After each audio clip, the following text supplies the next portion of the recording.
Hey, so I just got done reading maybe the most horrific thing I've read in my entire life.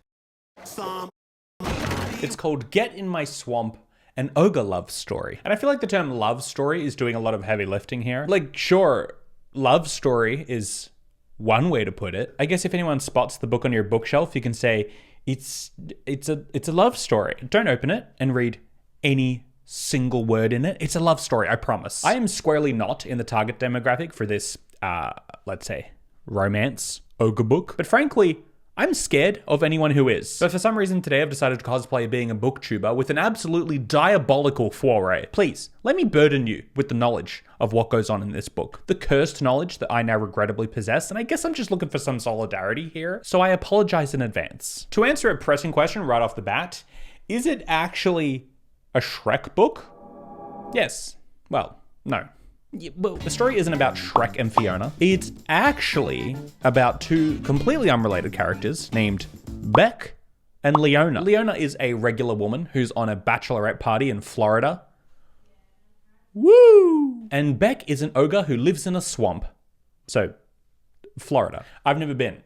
It's not a joke. Beck's swamp is canonically in Florida. So Beck is an ogre, but not what you're thinking, you dingus. They're for make-believe. Real ogres are 7-foot-tall chiseled men with green skin. And they eat people. Wait, what? They eat people. So, just regular men from Florida. Again, I've never been. I'm not even sure if Florida actually exists, and frankly, this book is not helping. But anyway, Leona's on her bachelorette party, so engaged. She's not engaged to Beck. She's, of course, reluctantly engaged to a rich bloke named Lawrence Fark, notably missing the wad at the end of the name. And he's not a great man, but he's got things going for him. He's got something going for him. He's rich and she's poor, so that's her end of the deal. And apparently it is pressing information that in the first chapter, we learn that Lawrence is not a short man. Oh, he's tall enough, 5'11". The size of his little friend though, let's just say the rumors aren't true about correlation from hand size to pickle size. Very tasteful way of putting it. He has big hands. Yeah, we got that. So I'd say this is where it takes a turn, but again, chapter 1, so no turn per se, as much as it's just a straight road of, well, this is not the last time pickles are discussed. Leona's bachelorette party goes awry when she wanders off into the night and stumbles into a human trap in a swamp. And who could the human trap belong to? Uh-oh.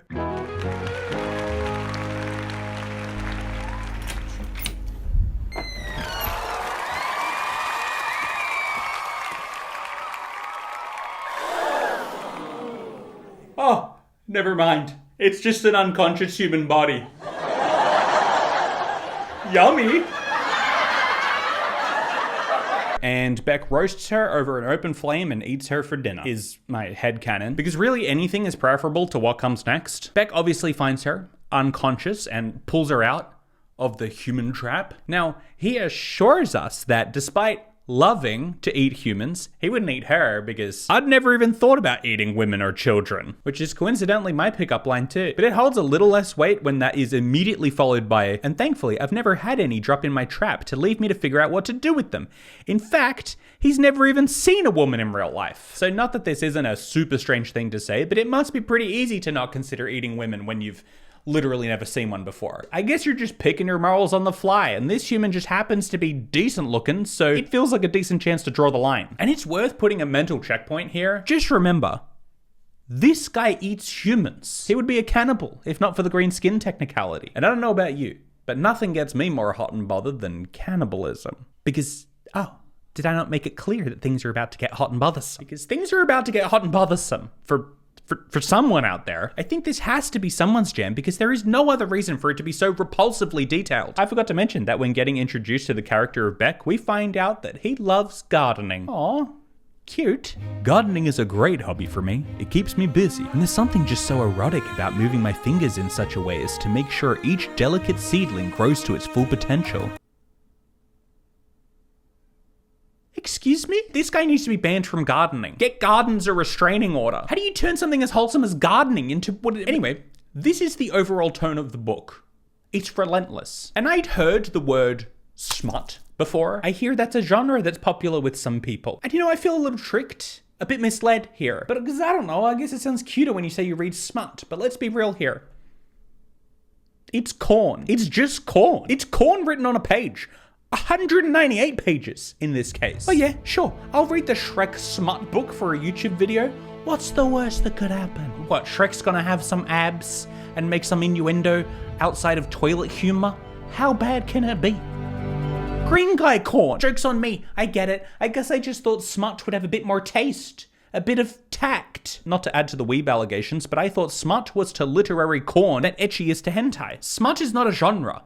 It's a euphemism. But here we are, and Beck locks Leona in a cage overnight to keep her from running away, which is apparently a Rizmaxed move because things quickly turn steamy between them, despite Leona's attempts to escape. Like, she wants out. But does she? Of course she does. But he kinda hot though. If this is sounding like a classic case of Stockholm Syndrome, that's because this is exactly a classic case of Stockholm Syndrome. The bizarre part of all of this is that they're not shy about it. We have absolutely peachy lines like, if you really want to escape, why are you so, into it right now? But if that's not subtle enough, maybe it's the Stockholm Syndrome, maybe it's something else. But I'm not sticking around to find out. This is Operation Cat Trap, not Operation Stockholm Syndrome. Right, she was gonna try to seduce him as a means of escape. That apparently did not work. But I don't even think it's my apparent Stockholm Syndrome speaking when I say how hot he is. Beck straight up knows this is a thing as well and would very much like to exploit it. But maybe my good buddy Stockholm will help me out. He laughs a deep belly laugh and then wipes the corner of his eyes.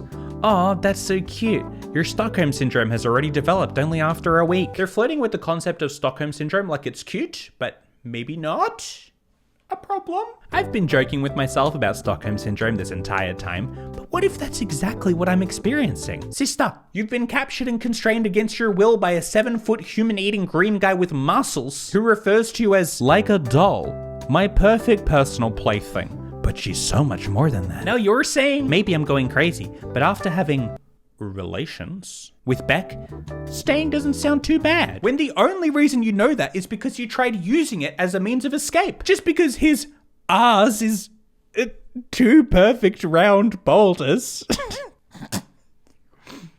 doesn't mean this is a good idea. Stockholm Syndrome is the result of power imbalances, and when the giant muscle man says, "Please don't run away from me again. I can't protect you if you leave," while you're saying, "To think, just last night, I was contemplating my escape. Now I'm giggling and rustling around in the covers with him." Yeah, this is a textbook case of Stockholm Syndrome. I guess the textbooks might not mention the ogre, but frankly, that just makes it worse. So while my brow physically hurts from going like this while reading the entire thing, I'm asking myself questions like, so if these two end up together, how are they going to get around the Stockholm Syndrome thing? Like, how are they going to make this a relationship that anyone is rooting for? The author decides to go and make the situation worse. A wizard in the magic village that Beck lives in tells him that he's got a potion that he could give to Leona to make her forget everything that happened, which is important because originally the magic People Council voted to have Leona killed because she knew too much, which is why she has to stay here no matter what. This way she could resume her normal life. So I mean,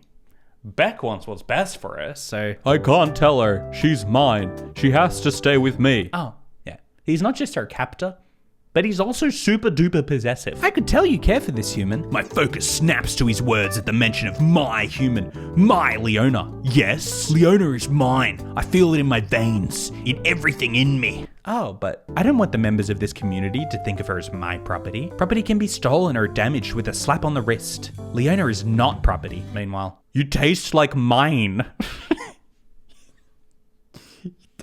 I bet that sounded cool in your head, but that is the dumbest thing you've said. There's quite a few of these lines that I think are supposed to be hot, but they just read as comedy. His tongue is rough and probably the size of my hand.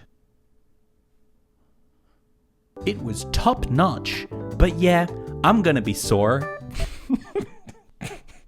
Something about the use of top notch in this situation made me laugh out loud when reading this. Oh, baby, that was top notch. I look down and nuzzle against his pecs. They're so warm, and even though they're not soft, they're cozy. Cozy pecs. This one out of nowhere with an MSN core nuzzles your pecs. Creepy asterisks. There's more. And some of the genuinely grotesque use of language is hilarious. But I'm trying my hardest to keep this video above board, so unfortunately we're gonna have to skip over those. But just as a side note, I know you guys didn't forget about Donkey. What about Donkey? Fear not, he's here. His name is Donnie. But out walks a creature who has the torso of a man and the lower half of a horse.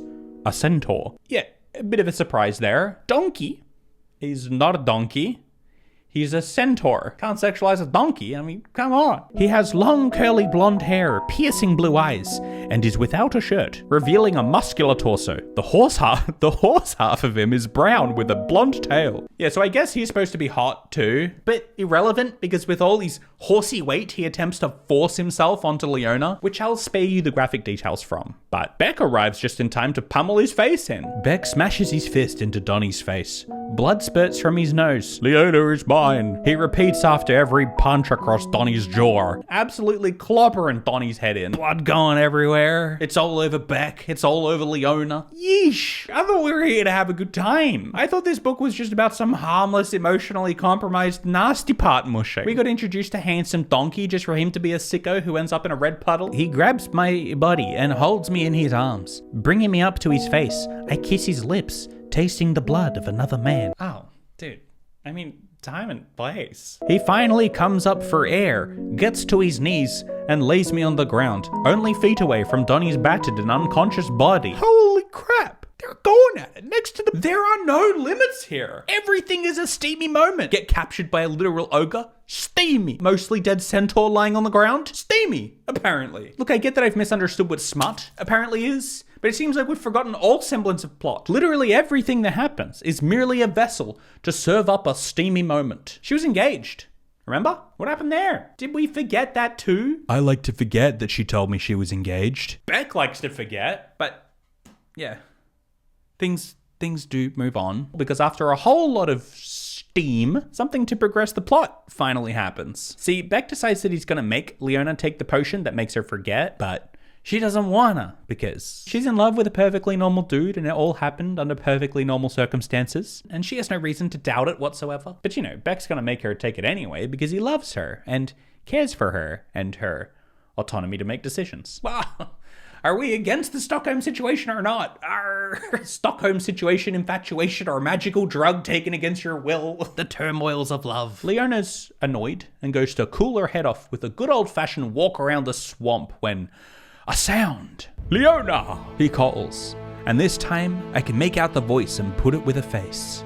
It's Lawrence. He came for her.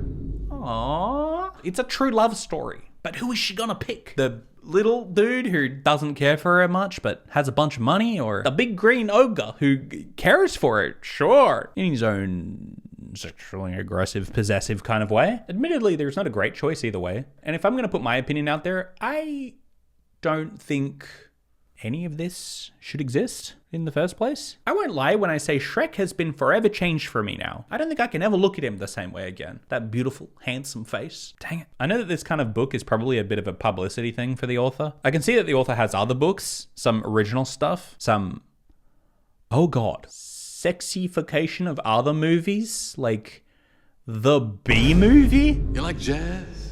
But you'd have to think that these types of books are there to serve a purpose. They're there to get people talking, get the author into the zeitgeist. I mean, it works. Here we are talking about a book for the first time ever on this channel. I'm not gonna trash on someone's hustle. Like, it's smart. I didn't think it had to be quite so horrific, if I had to give any pointers. And like, as a whole, from what I hear about these kinds of books that seem to be popular at the moment, there seems to be this kind of emphasis on morally corrupt situations. Like, that really giddies people's ups. I guess I don't want to shame anyone, but damn, I find it hard to understand how people would be so specifically into this stuff that is purposefully taking some horrible emotionally manipulative situations, subbing in some abs and calling it hot. I guess it's some twisted form of power creep where the boring stuff just doesn't cut it anymore. People want these things to get more and more extreme as the old stuff seems more and more bland. I don't know. But this is just proof we've definitely jumped to the worst timeline, because now I'm here making a commentary video about Shrek, and for some reason I'm reflecting on society's corn habits. But anyway, a messed up story deserves a messed up ending, and if that's your metric, it doesn't fail there either. Inexplicably, Despite how much she begged Beck to stay, she's fully convinced at this point. She decides, he wanted me to take the potion and leave, so I'll just leave and not take the potion. She goes back to LA and reassumes her normal life. And it could have ended there, but not in my swamp.